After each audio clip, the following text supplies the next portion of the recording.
snow fell thick enough to erase the road.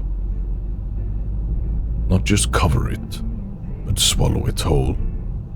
Lines, edges, everything that told you where you were supposed to go. The world ahead narrowed into a tunnel of white, illuminated only by the weak glow of our headlights as they struggled to cut through the storm. Jonas leaned forward over the wheel, shoulders tense, eyes fixed on what little asphalt he could still make out. "Visibility's crap," he muttered. Someone in the back laughed anyway. We always laughed. It didn't matter how late it was, or how bad the weather had gotten, or how stupid the situation might have been.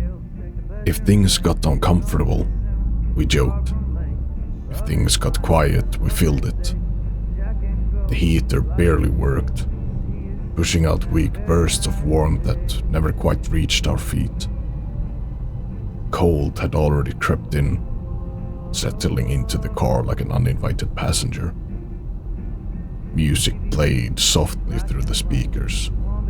Something familiar, something safe, blending into the rhythm of our voices and the steady scrape of the wipers. Outside there was nothing. No other cars, no lights, just darkness and falling snow. 5 friends trying to stretch one good night a little longer. That's all it was supposed to be. But none of us noticed the headlights until they were already on top of us. A sudden glare, too bright, too close. A horn, sharp and immediate. Jonas swore, jerking the wheel. The tires lost grip almost instantly.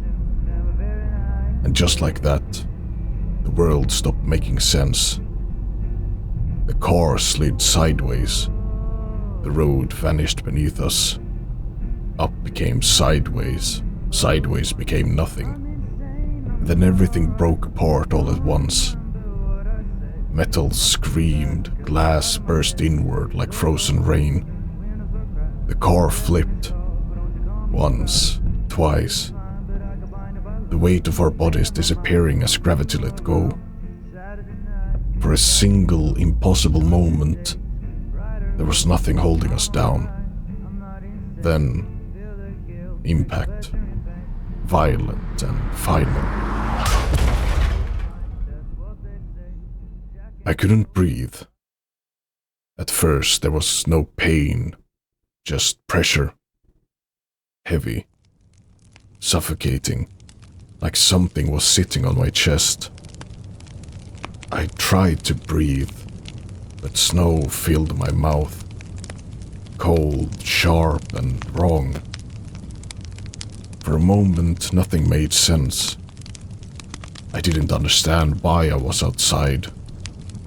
Why I was staring up into the sky instead of anything else.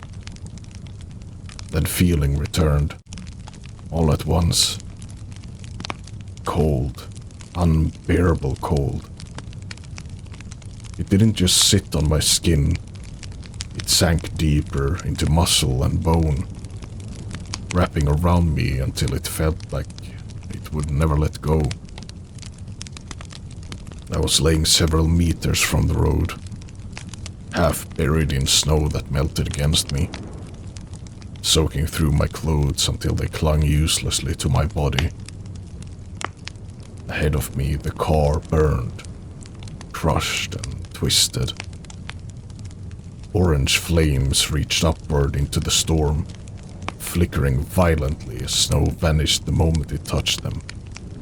Smoke rose in slow, heavy curls, drifting into the night like everything was already over. Jonas. My voice barely existed. Somewhere to my left, Marcus groaned. Behind me, someone coughed.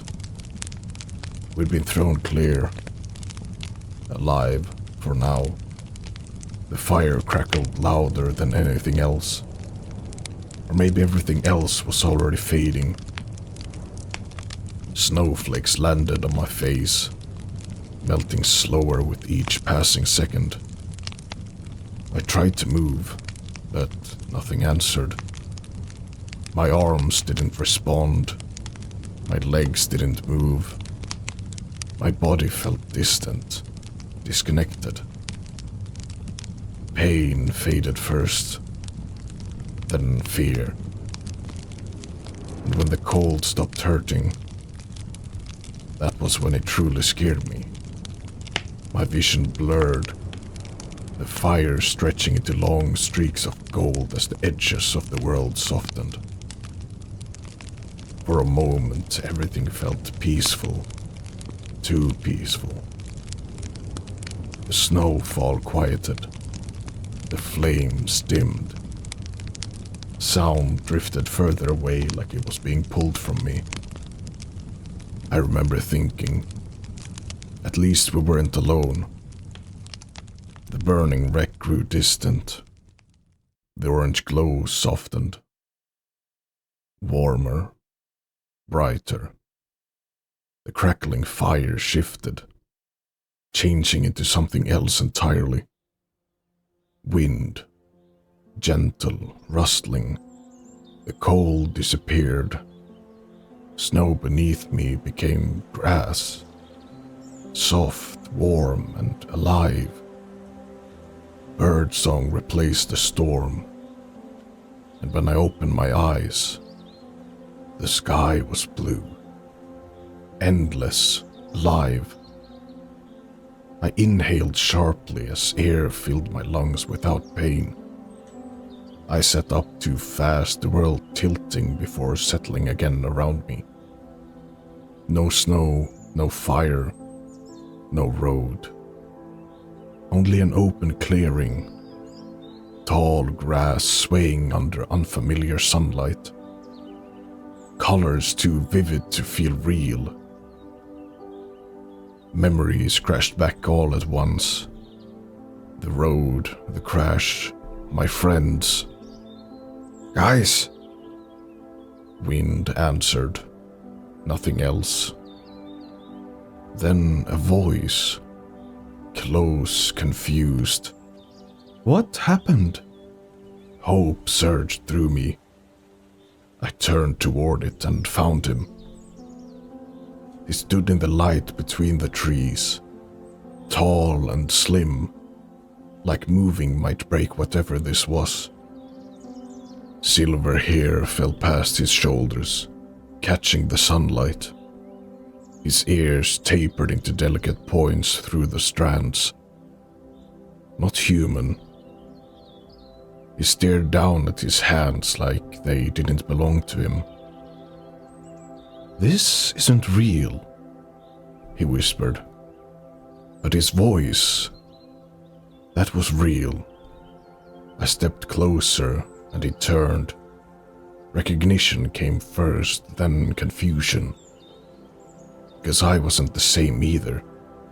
Shorter, broader, heavier. My hands were thick, calloused, built for something I didn't remember learning. Armor rested against my chest like it had always been there. A beard brushed against it when I moved, braided. "Sorry, do I know you?" I swallowed. "You still owe me $50 from that poker night." Silence. "No way! You're kidding! Do I look like I'm kidding?" A shaky laugh broke from him. "You're a dwarf." "Seems like it." "I think I am an elf." "Yeah, I noticed." For a while, neither of us spoke. We didn't need to. We were alive. But not the same. "You remember?" he asked. "All of it." The wind moved through the clearing. Different world, same memories. "Do you think the others made it?" "I don't know. I mean, if we're here, then maybe they are too." We didn't stay. The clearing felt wrong once the shock wore off. too open and too quiet. We found branches and sharpened them into crude spears. My strength felt natural, his awareness sharper. Neither of us questioned it. We found a path that we followed because paths meant people, and people meant answers. The world stretched around us in silence. No engines, no distant hum, just wind and life and space.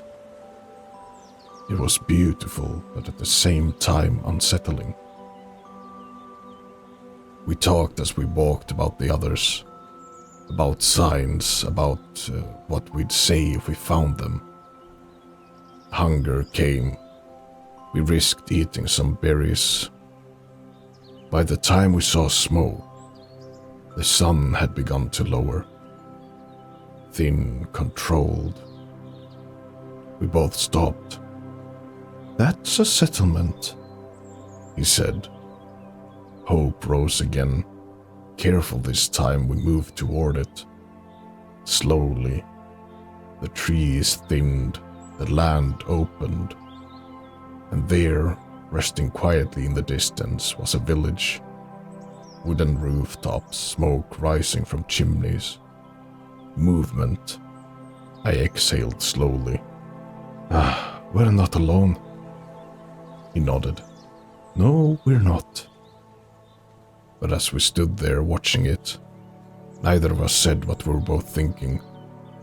If this world was real, then so were its dangers.